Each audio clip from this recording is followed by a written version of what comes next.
Cordial saludo. Eh, yo les voy a hablar un poco sobre orígenes e historia de la psicología. Iniciaré como tal con la palabra. Psicología está dividida en dos partes: psique, que es alma; logía o logos es estudio. Como tal, la palabra psicología en sus inicios fue el estudio del alma. La psicología se desarrolló gracias a que en aquella época se creía que nuestro comportamiento era basado por cosas malignas, espíritus o en temas religiosos. Fue en la antigua donde surgieron dos civilizaciones muy importantes: la civilización romana y la civilización de Grecia. De allí surgieron grandes pensadores y filósofos como Platón, el cual él pensaba que nuestra alma estaba encarcelada en el cuerpo humano.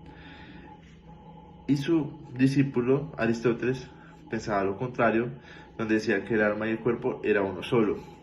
En aquella época también tenemos personajes importantes como Hipócrates, que es considerado el padre de la medicina y es muy importante en la psicología, ya que él pensaba que nuestro comportamiento, nuestra conducta estaba ligada a un órgano central.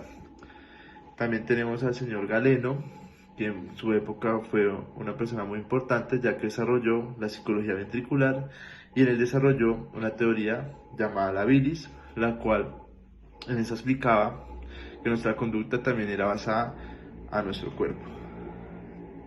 Después de la época antigua, seguimos con la época de la Edad Media, la cual fue una época más teocentrista, donde también surgieron grandes pensadores y filósofos, pero más basado en la religión y en temas religiosos, pero también aportando a la psicología su papel sobre el comportamiento humano.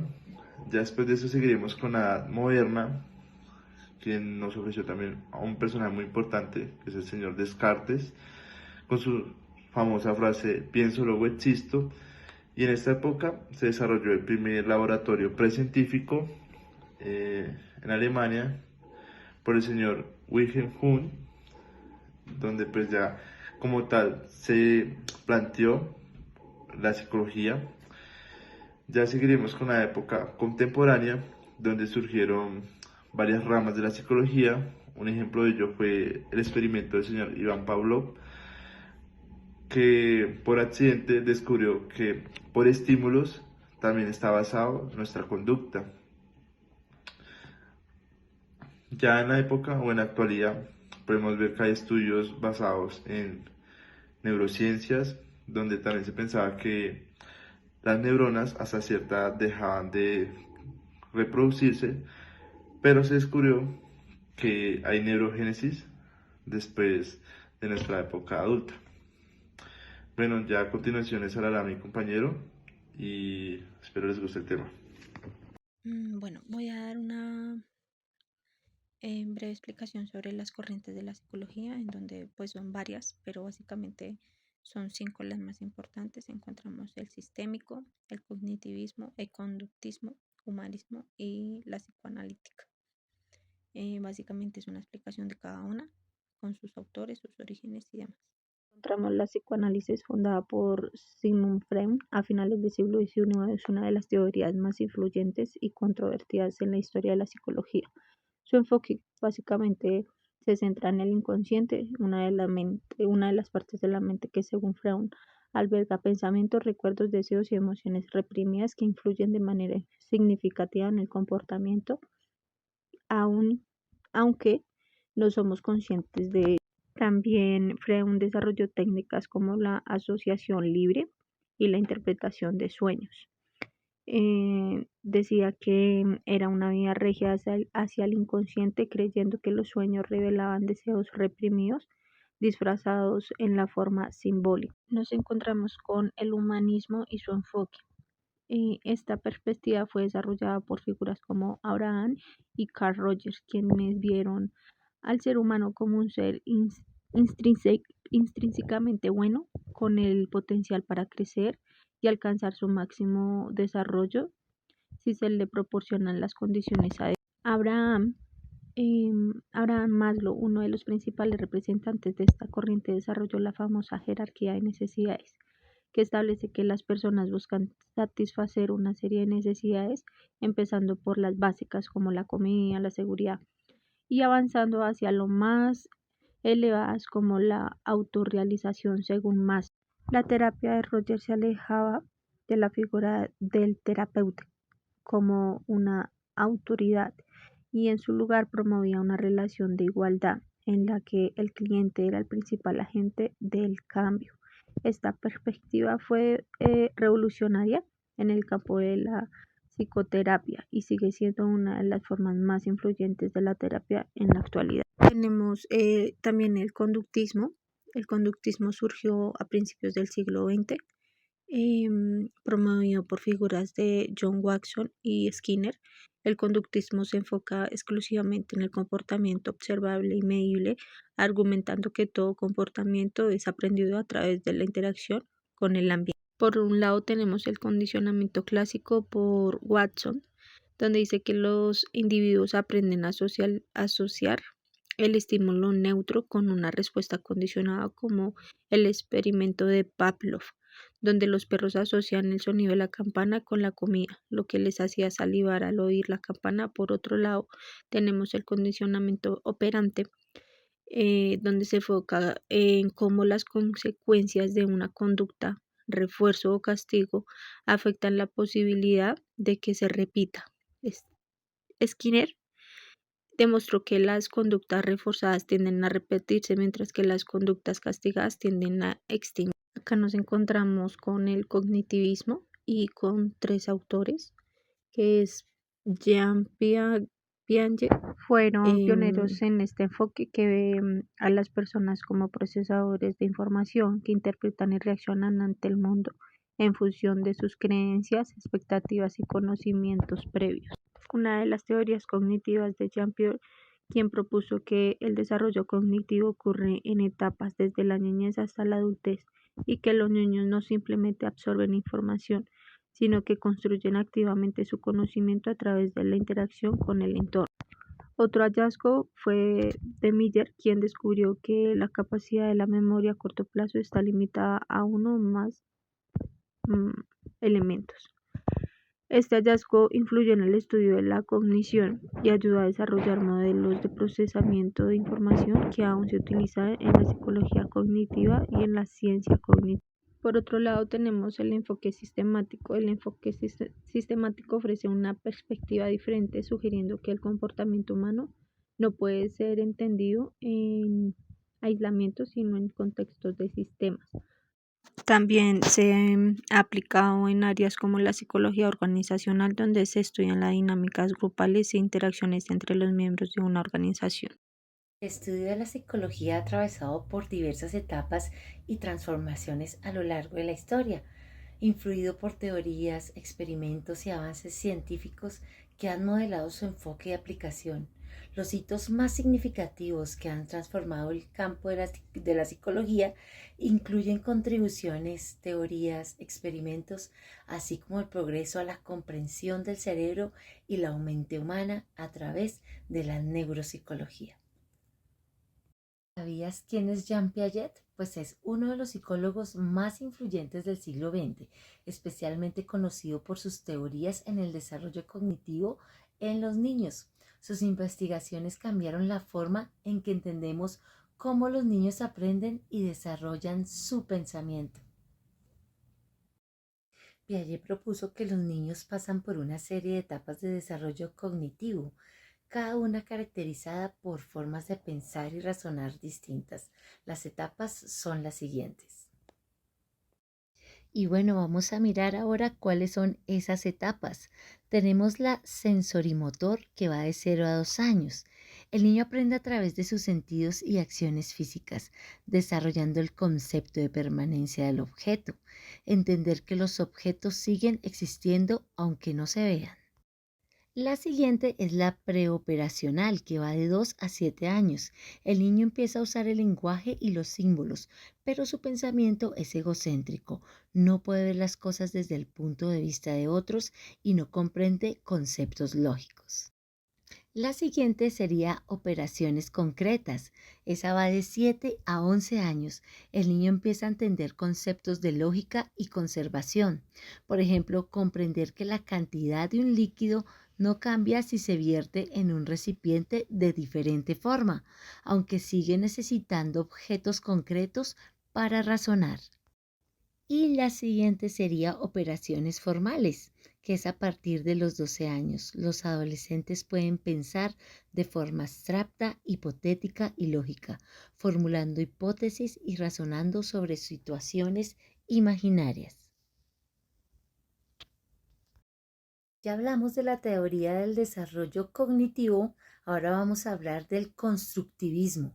Piaget sostenía que los niños no son receptores pasivos de información, sino que construyen activamente su conocimiento sobre el mundo a través de sus experiencias. Según esta teoría, el aprendizaje se produce cuando los niños interactúan con su entorno, resuelven problemas y ajustan su comprensión a nuevas ideas. Como tercer punto tenemos los esquemas y procesos de asimilación y acomodación. Para Piaget, el conocimiento se organiza en esquemas, que son estructuras mentales que representan experiencias pasadas. A medida que los niños interactúan con el mundo, pueden modificar sus esquemas a través de dos procesos que son asimilación y acomodación. Como cuarto tenemos el equilibrio. Piaget describió un proceso constante de equilibrio entre la asimilación y la acomodación. El niño pasa de un estado de desequilibrio cuando se enfrenta a una nueva experiencia que no puede explicar con sus esquemas actuales, a un estado de equilibrio cuando adapta sus esquemas para entender mejor el mundo. Y por último, la moralidad y el desarrollo de la moral. En sus estudios sobre la moralidad infantil, Piaget sugirió que los niños pasan por un proceso de desarrollo moral que también sigue etapas. Inicialmente tiene una moral heteronoma, definida por reglas externas y autoridad, y gradualmente desarrollan una moral autónoma, basada en el entendimiento de la justicia, la cooperación y el respeto mutuo. Hola, otra teoría clave que podemos resaltar es el experimento que realizó Pavlov. Este experimento psicológico logró demostrarnos que los seres vivos podemos atender de forma automática a estímulos que se nos vuelvan repetitivos. En este caso, Pavlov hizo el ejemplo del perro y la campana, en el cual nos mostraba que mostrando inicialmente la comida y llamando al perro con una campana, el perro siempre iba a atender a su llamado. Sin embargo, tiempo después, él se dedicó a llamar al perro únicamente con la campana, demostrándonos que sin siquiera él tener comida en la mano, el perro iba a salivar solo por escuchar la campana. Hola y bienvenidos. Hoy hablaremos sobre el impacto y las aplicaciones contemporáneas de la psicología. ¿Sabías que esta disciplina juega un papel crucial en diversos aspectos de nuestra vida diaria? Desde la salud mental, la educación, el trabajo y el deporte. La psicología nos ayuda a enfrentar desafíos sociales e individuales, mejorando así nuestra calidad de vida. Vamos a empezar hablando de tres enfoques o tres aspectos importantes en los que la psicología se ve involucrada. En este caso vamos a hablar de la salud, la educación y el desarrollo organizacional, y cómo la psicología sí influye en esto. No obstante, la psicología se centra en el estudio de la salud y la enfermedad o las enfermedades mentales. Sin embargo, con el tiempo se ha comprendido que estos problemas no pueden verse de manera aislada. Eso quiere decir que no se pueden ver de manera individual. Es así como surge de esta manera un tipo de enfoque donde se globalizan estos dos conceptos y se denomina salud y enfermedad. No de manera individual, sino de manera conjunta. Es así, dentro de la psicología de la salud encontramos dos enfoques principales. Por un lado, encontramos el enfoque clínico, que abarca la psicología clínica, el psicoanálisis, la psicología médica y la psicología cognitivo-conductual. Por otro lado, el enfoque social, valga la redundancia, se enfoca en la psicología comunitaria y su impacto en el bienestar colectivo. Cuando hablamos de la psicología e influencia en la educación, tenemos que entender que en el ámbito educativo la psicología desempeña un papel fundamental al reconocer al estudiante como un ser biopsicosocial. Esto significa que no solo se enfoca en su capacidad de aprendizaje, sino también en su entorno sociocultural y cómo estos factores influyen en ese desarrollo. El objetivo es identificar en el ámbito psicológico lo que puede llegar a afectar el aprendizaje o las interacciones sociales en el tema de los estudiantes, permitiendo así estrategias más efectivas para su desarrollo académico y personal. En este caso, la psicología ha sido clave en el proceso de enseñar y en el aprendizaje, ya que ayuda también a los docentes, ¿sí?, a comprender diferentes estilos de aprendizaje y cómo esto implica, ¿sí?, estrategias metodológicas adecuadas. Cuando hablamos de la psicología, pasando a otro aspecto, cuando hablamos de la psicología en el desarrollo organizacional, ¿sí?, hablamos de que la psicología organizacional estudia el comportamiento de los individuos en el entorno laboral. ¿Qué pasa? Nos ayuda a identificar tendencias en este campo, ¿sí?, ya que uno de los principales cambios que afectan puede ser el lugar de trabajo y cómo este también puede llegar a dañar o a mejorar el bienestar de los trabajadores. Un análisis de toda esta tendencia nos permite entender cómo los factores sociales, políticos, económicos influyen en las dinámicas laborales.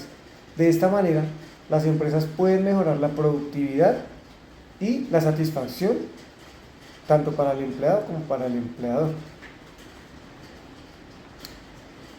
Todo esto para concluir y redondear que, como hemos visto, en la psicología tiene muchos impactos significativos y en diferentes ámbitos de la vida, llegando así tanto a adaptarse a las diferentes complicaciones, conflictos o enfermedades que puedan llegar a salir,